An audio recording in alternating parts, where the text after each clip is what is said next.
Welcome back to my channel. This is Emmy's Journey and ang video natin ngayon ay ang aking paglalakad sa downtown Toronto. So, I usually work from home Monday to Wednesday and during Thursday and Friday pupunta ako sa office na mag-work.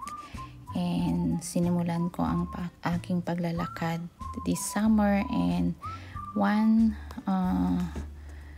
just Thursday pumunta ako sa office and during lunchtime nagkaroon ako ng time to walk around, and while walking around nagkuha ako ng mga iba-ibang mga pictures around sa area kasi yung area ko is business district sa downtown Toronto, and let's enjoy and tignan natin ang mga magagandang places around downtown Toronto.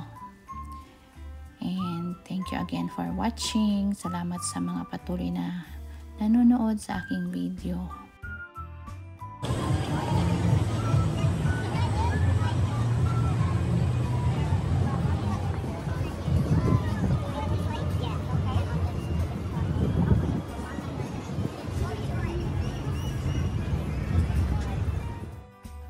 Ang daming mga buildings kasi ito actually ang center ng business district ng Toronto. So you can see madami yung mga building around.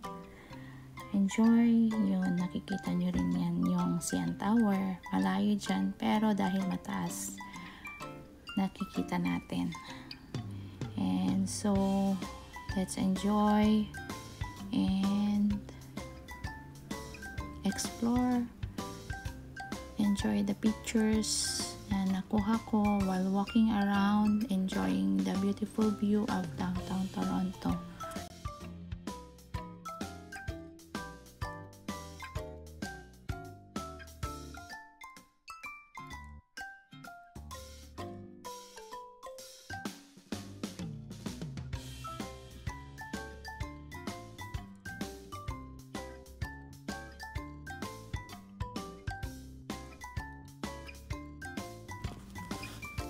Yan, I hope you enjoy the view outside, and dahil may time pa, pumasok ako sa loob. So, dito yung area na hintayan ng mga pasahero ng Via Rail, and yung ticketing office nandyan na rin.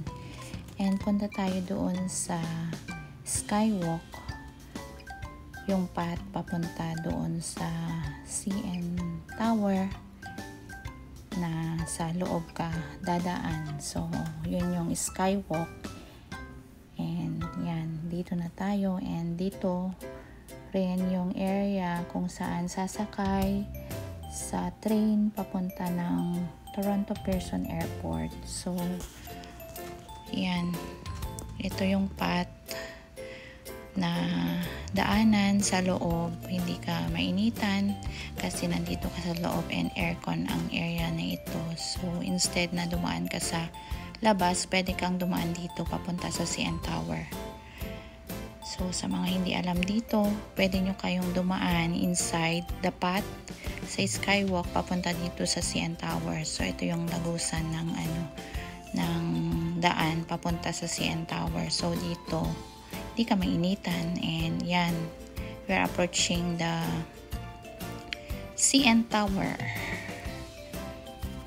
So yan, ikot-ikot lang, lakad ng lakad while having my lunch on that day. So katabi ng CN Tower is the Ripley's Aquarium and as well as the Rogers Center. So yung nakikita nyo sa likod ko is the Rogers Center. Dito naman sa gilid is yung CN Tower, and on the other side is yung Ripley's Aquarium. Yan.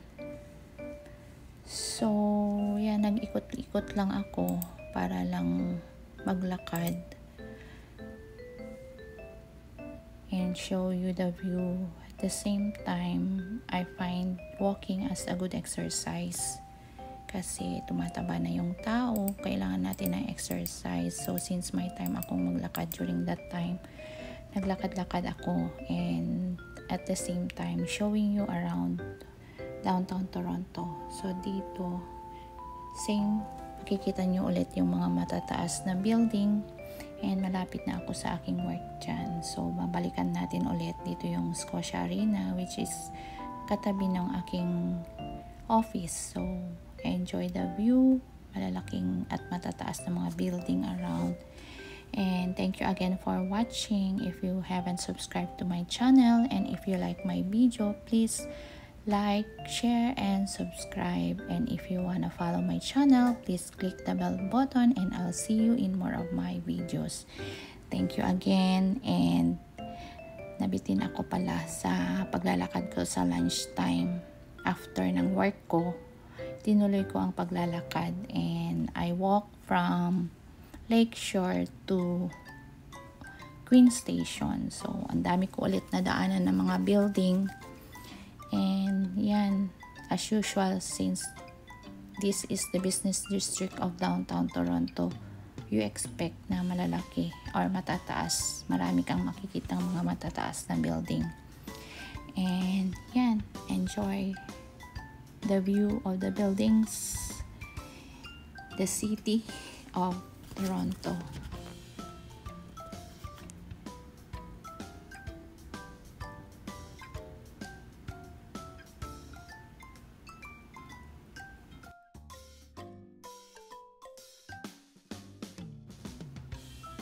Yeah, abot sana tayo doon sa Toronto City Hall, but since umuulan na dyan, dumaan na ako doon sa path.